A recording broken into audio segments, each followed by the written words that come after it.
Future Vision Study Center, Salem.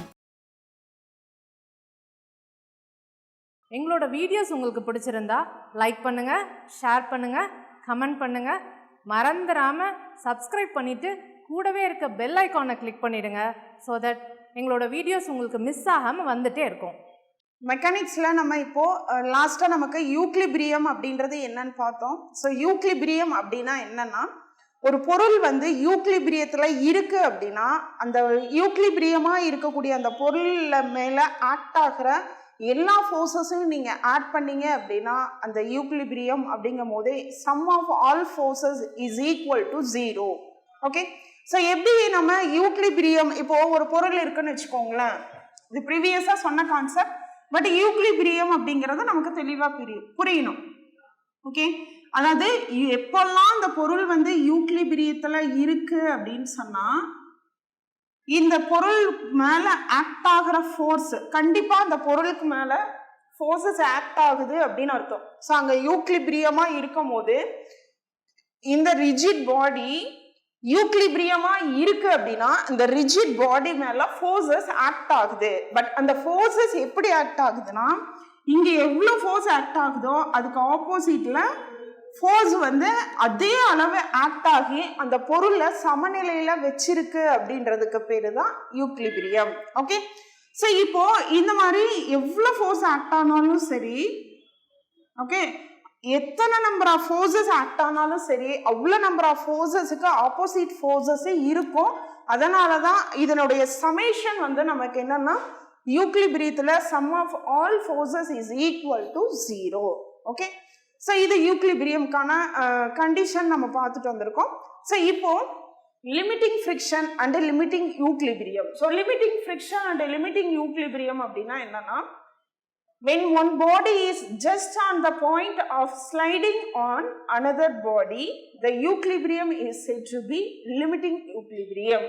So எப்போ ஒரு பொருளை லிமிட்டிங் யூக்லிபிரியத்தில் இருக்கு அப்படின்னு நம்ம எப்போ சொல்லுவோம்னா, இப்போ ஒரு பொருள் when a body, அதாவது இப்படி ஒரு ரிஜிட் பாடி இருக்குன்னு வச்சுக்கோங்களேன், இந்த ரிஜிட் பாடி எப்போ லிமிட்டிங் யூக்லிபிரியத்தில் இருக்குன்னு நம்ம சொல்லுவோம்னா, இந்த பொருள் ஆக்ட் ஆகும் போது, ஓகே, இந்த பொருள் மேல ஃபோர்ஸஸ் எல்லாம் ஆக்ட் ஆகும் போது இந்த பொருள் நகரும் இல்லைங்களா, நகர ஆரம்பிக்கிறதுக்கு முன்னாடி இருக்கக்கூடிய நிலை. ஓகே, இப்போ ஃபோர்ஸஸ்லாம் ஆக்ட் ஆகும். கண்டிப்பா ஒரு பொருள் வந்து ஒரு இடத்துல இருந்து இன்னொரு இடத்துக்கு நகரக்கூடிய அந்த நிலை, நகர்றதுக்கு முன்னாடி இருக்கக்கூடிய நிலைக்கு பேரு தான் என்னன்னா லிமிட்டிங் யூக்லிபிரியம் அப்படின்னு சொல்லுவோம். Right? Okay, when one body is just on the point of sliding on the other body. இப்போ இது ஒரு சர்ஃபேஸ், ரைட்? இப்போ இந்த சர்ஃபேஸ் மேல ஒரு பாடி, ஒரு பொருள் இருக்கு. இந்த பொருள் இந்த இடத்துல இருந்து இந்த இடத்துக்கு நகர்றதுக்கு இருக்கக்கூடிய நிலை இருக்கும் இல்லைங்களா, அந்த நிலை ஸ்லைட் ஆகிறதுக்கு ஸ்டார்ட் ஆகக்கூடிய அந்த சமநிலையில இருந்து தானே ஸ்லைட் ஆகும், நகர ஆரம்பிக்கும். ஸோ அந்த நிலைக்கு பேர் தான் என்னன்னா லிமிட்டிங் யூக்லிபிரியம் அப்படின்னு சொல்லுவோம். ரைட்?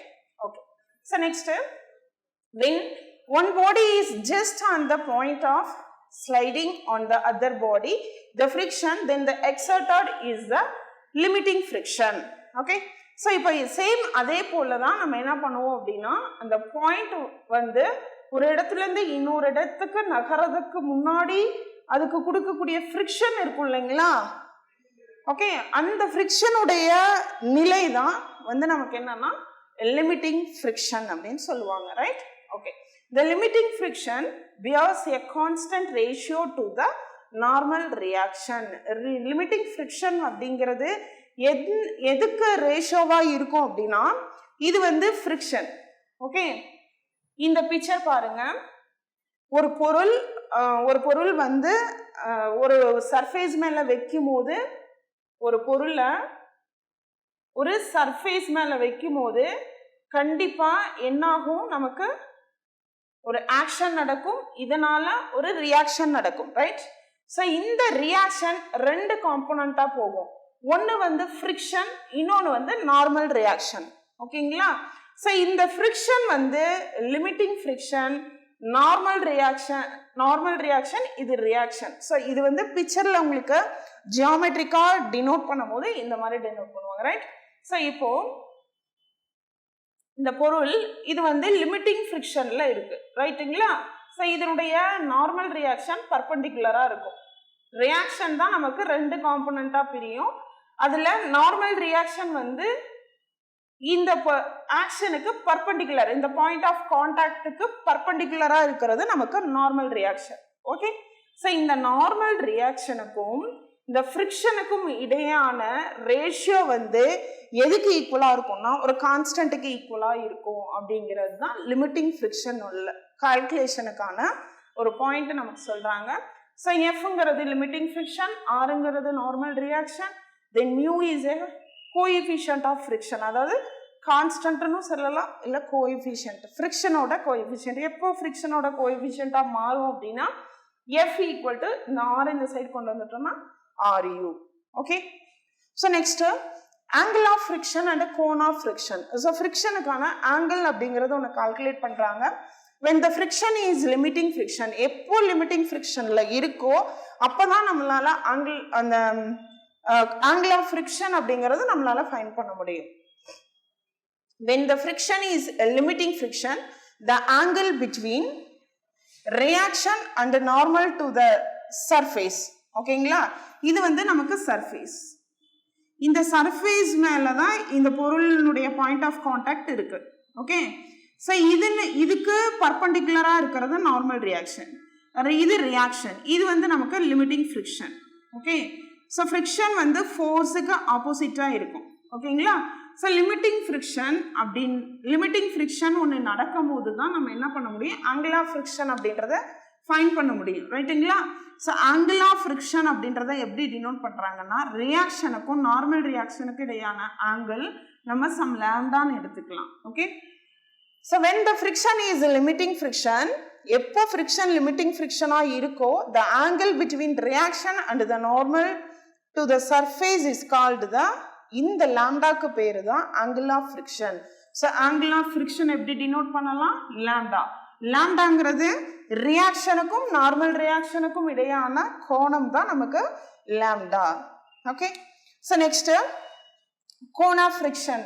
அப்போ கோன் ஷேப்ல நம்ம அதை இமேஜின் பண்ணிக்கணும். என்னன்னா the right circular cone with its vertex, the right circular cone with its vertex at the point of contact with its axis along the normal to the surface and with its semi-vertical angle is equal to the angle of friction is called the cone of friction. ஒண்ணுமில்ல, இந்த lambda இருக்கு இல்லைங்களா, இந்த லாம்டால இருந்து நம்ம tan lambda find பண்றோம்.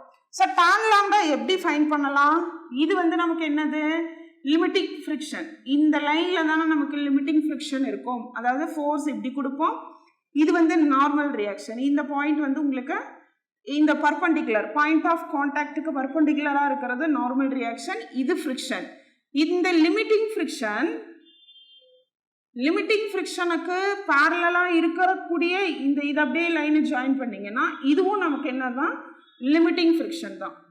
ஓகேங்களா, so limiting friction இந்த லாம்டா அப்படின்றதுக்கான tan எடுக்கிறீங்க. tanன்றது நமக்கு என்ன, opposite side divided by adjacent side, ரைட்டுங்களா? ஆப்போசிட் சைடுல நமக்கு என்ன இருக்கு, limiting friction divided by adjacent சைடுல இது நார்மல் ரியாக்ஷன். ஓகே, இந்த பர்பெண்டிகுலர் லைன் வந்து நமக்கு எப்பவுமே நார்மல் ரியாக்ஷன். ஸோ லிமிட்டிங் ஃப்ரிக்ஷனுக்கும் நார்மல் ரியாக்ஷனுக்கும் உள்ள ரேஷியோ அப்படின்றது கோஎஃபிஷியன்ட் ஆஃப் ஃப்ரிக்ஷன் நம்ம முன்னாடியே பார்த்துருக்கோம். So limiting friction divided by normal reaction which is equal to mu. So இந்த இடத்துல limiting friction and normal reaction இதுக்கு ஈக்குவலான வேல்யூ mu அப்படின்றத நம்ம ரீப்ளேஸ் பண்ணிக்கலாம். ஓகேங்களா, ஸோ mu அப்படின்றத ரீப்ளேஸ் பண்ணிட்டீங்கன்னா tan lambda equal to mu. So therefore this implies இதுலேருந்து நம்ம என்ன சொல்ல முடியும், tan lambda equal to mu, lambda equal to tan இந்த சைடு வந்தது அப்படின்னா நமக்கு என்ன வரும், tan inverse of mu. Okay, so மியூவோட வேல்யூ தெரியும் அப்படின்னா angle of friction lambda find பண்ணிட முடியும். ஸோ அப்போ லாம்டாக்கு கண்டுபிடிக்க இன்னொரு மெத்தட் இருக்கு, tan inverse of mu. Okay, so மியூன்றது நமக்கு என்ன, limiting friction divided by normal reaction. ஓகேங்களா? ஸோ லிமிட்டிங் ஃப்ரிக்ஷனுக்கும் நார்மல் ரியாக்ஷனுக்கும் உள்ள ரேஷியோ ஆல்ரெடி நம்ம கண்டுபிடிச்சு வச்சிருக்கோம். Coefficient of friction. Coefficient of friction அப்படின்றது யாரு? லிமிட்டிங் ஃப்ரிக்ஷனும் நார்மல் ரியாக்ஷனும் கான்ஸ்டன்ட் ரேஷியோல இருக்கும் அப்படின்ற கான்செப்ட்ல இருந்து தான் நம்ம மியூ அப்படின்றத சப்ஸ்டியூட் பண்றோம். So limiting friction and limiting யூக்லிபிரியத்தில் நமக்கு லாஸ் ஆஃப் ஃப்ரிக்ஷன் அப்படின்னு இருக்கு. ஃப்ரிக்ஷன் அப்படின்னா உராய்வு அப்படின்னு சொல்லுவோம். ஸோ உராய்வு விதிகள் அப்படின்றது நம்ம ஆல்ரெடி நம்ம கிளாஸில் படித்தது தான், ஃபிசிக்ஸில் படிச்சிருப்போம், 11th 12th படிச்சிருப்போம். இப்போ அந்த உராய்வு விதிகள் அப்படின்றது மொத்தம் 5 விதிகள் இருக்கு. 5 என்னென்னு பார்க்கலாம். So first laws of friction. First one, friction acts opposite to the direction. Okay, friction அப்படின்னா என்னங்க? ஃப்ரிக்ஷன் அப்படின்றது என்னன்னா, ஒரு பொருள் மேல ஒரு ரிஜிட் பாடி, ஓகே, ஒரு ரிஜிட் பாடி. ஸோ ரிஜிட் பாடினா அது ஷேப் இல்லாமல் நம்ம சொல்லணும், ஓகேங்களா? ஸோ இந்த ரிஜிட் பாடி மேலே ஒரு ஃபோர்ஸ் ஆக்ட் ஆகுது அப்படின்னா, ஆக்ட் ஆகும் போதே கண்டிப்பாக இந்த ரிஜிட் பாடி கொஞ்சமாவது மூவ் ஆகும், ரைட்டுங்களா? ஃபோர்ஸை பொறுத்து இதனுடைய மூவ்மெண்ட் அமையும். ஓகே, ஸோ இந்த ரிஜிட் பாடி ஒரு இடத்துலேருந்து இன்னொரு இடத்துக்கு நகரும் போது ஆப்போசிட்ல ஏற்படக்கூடிய விசைனா என்னன்னா உராய்வு விசைன்னு சொல்லுவாங்க. அதுதான் ஃப்ரிக்ஷன் ஃபோர்ஸ். ஓகே, ஸோ இப்போ ஆப்போசிட்ல, அப்போ ஃபோர்ஸுக்கு ஆப்போசிட்ல இந்த பொருள் மூவ் ஆகிறதுக்கு ஆக்ட் ஆகிற ஃபோர்ஸ் தான் என்னன்னா ஃப்ரிக்ஷன் ஃபோர்ஸ், ரைட்டுங்களா? ஓகே, ஸோ அதுதான் சொல்லியிருப்பாங்க, the friction acts opposite to the direction in which the body moves or has a tendency to move relative to the other body in contact. Okay, so ஒரு பொருள் ஒரு இடத்துலேருந்து இன்னொரு இடத்துக்கு நகரும் போது கொடுக்குற ஃபோர்ஸுக்கு ஆப்போசிட்ல இருக்கக்கூடிய விசை தான் நமக்கு என்னன்னா உராய்வு விசை அப்படின்னு சொல்லலாம். ஸோ இந்த உராய்வு விசை அப்படின்றது அதுவும் ஒரு விசை. ஃப்ரிக்ஷன் ஃபோர்ஸ்ன்றது it is also a force. Friction force அப்படின்னா வெக்டர் குவான்டிட்டி, அந்த ஃபோர்ஸுக்கு மேக்னிடியூட் இருக்கும் அண்ட் டைரக்ஷன் இருக்கும். Okay, so next second law, when the bodies are at rest, the friction called into play is just sufficient to prevent the motion of any of the body. அதாவது என்ன அர்த்தம்னா, ஒரு பொருளுக்கு ஒரு பொருள் ஒரு இடத்துல இருந்து ஒரு பொருள் வந்து ஒரு இடத்துல இருந்து மூவ் ஆயிட்டே இருக்கு, அப்போ மோஷன் ஆயிட்டே இருக்கு, இயக்கம் அடைஞ்சிட்டே இருக்கு, இயக்கத்துல இருக்கு அந்த பொருள், ரைட்டுங்களா? அந்த பொருள் இயக்கத்துல இருந்து அது ரெஸ்ட்டுக்கு வர்றதுக்கு தேவையான உராய்வு விசை, போதுமான உராய்வு விசை அப்படின்றது தான் இங்க சொல்லியிருக்காங்க.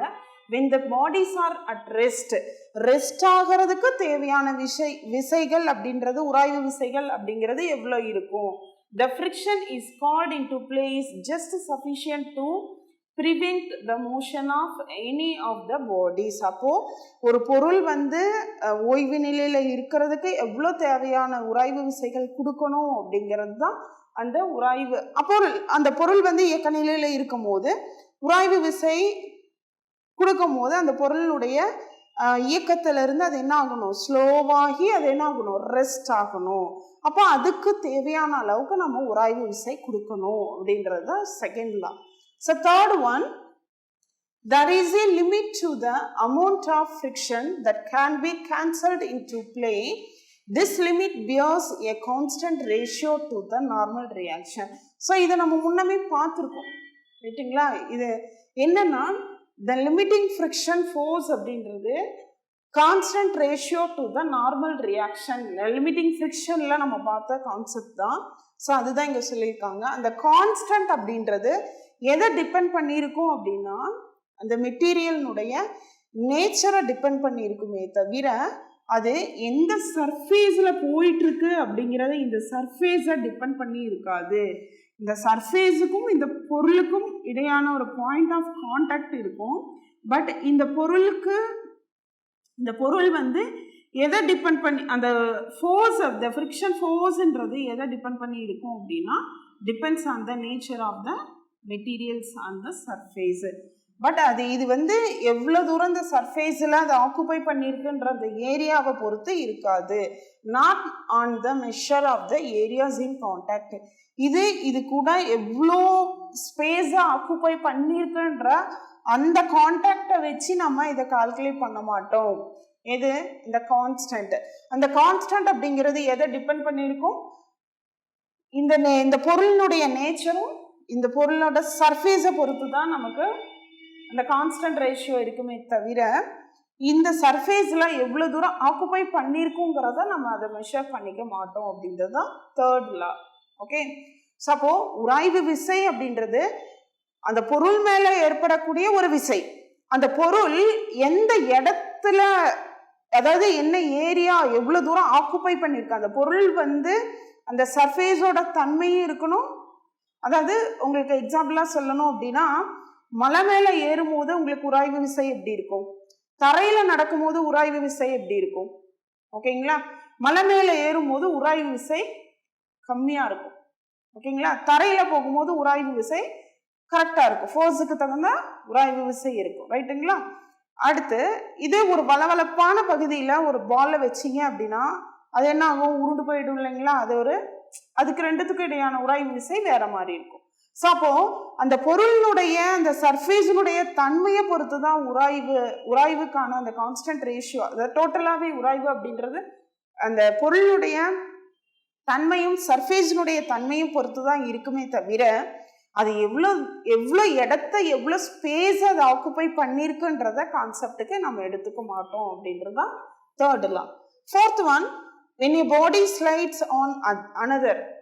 ஒரு பொருள் வந்து ஒரு இடத்துல இருந்து இன்னொரு பொருள் மேல உங்களுக்கு மூவ் ஆகுது. ஓகேங்களா? when a body slides on another, இன்னொரு பொருள் மேல அது இயக்கமாயிட்டே இருக்கு. the friction called into play is slightly, அப்போ வந்து friction அப்படின்றது லிமிட்டிங் ஃப்ரிக்ஷனை விட குறைவா இருக்கும் அப்படின்றாங்க. Okay, when a body slides on another, the friction called into play is independent of its relative speed.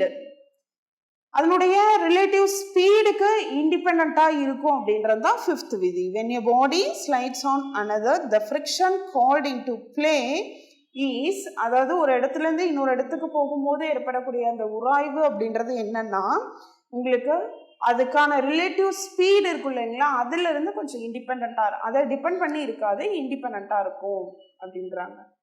Okay, TNPSC TET நியமன தேர்வு, PC, SI, TRB, agri, forest, railway போன்ற அனைத்து போட்டித் தேர்வுகளுக்கும் நேரடி மற்றும் ஆன்லைன் வகுப்புகள் ஆரம்பம்.